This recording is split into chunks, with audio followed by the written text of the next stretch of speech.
our main business is over in Central Europe, from Poland to Russia, and emerging markets are quite different than established markets when you look at recessions or times of change. So I'll try to actually give you a U.S. story just to give you a sense of the difference. When Russia went through its crisis in 1998, it lost 42% of its GDP. So when we look at losing 3 over the last year, the scope of difference is just huge. So we've gotten pretty well versed with dealing with significant change going on.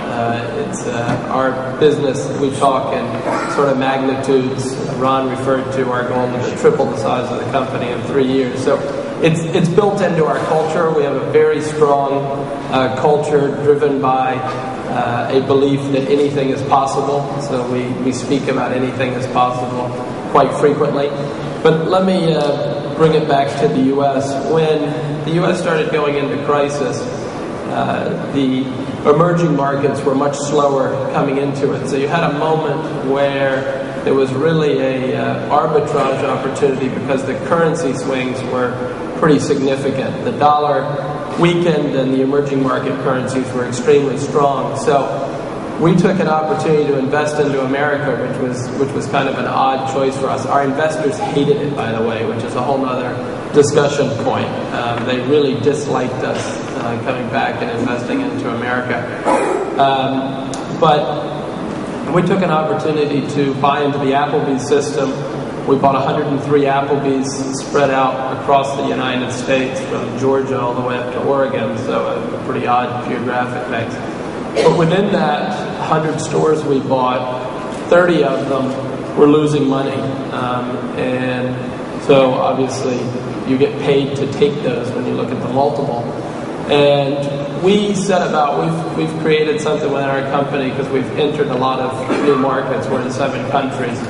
And with each one, there was this people, brand, and scale, which is our process for taking over a business. So we thought, how in such a mature market like the United States would people, brand, and scale work?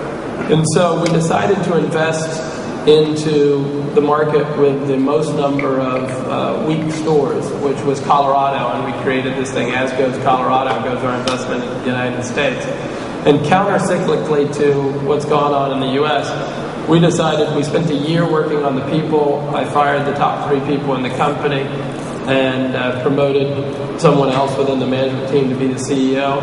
We retrained everyone, and then we set about renovating Applebee's in a way that hadn't been done ever within the brand. We took an entire market, 30 stores, and we created a PR event out of it. We got a tremendous amount of activity. This is going on right now. It's early days. We're only 16 weeks into it. But it was a full-scale remodel of a market and an investment that very few people, I think, were prepared to make at that time.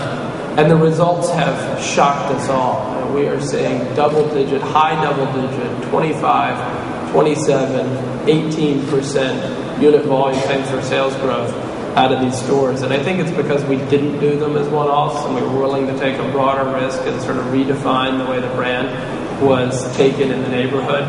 And we got a whole community activity out of it. So it's something that has really surprised us and used our sort of Central European thinking.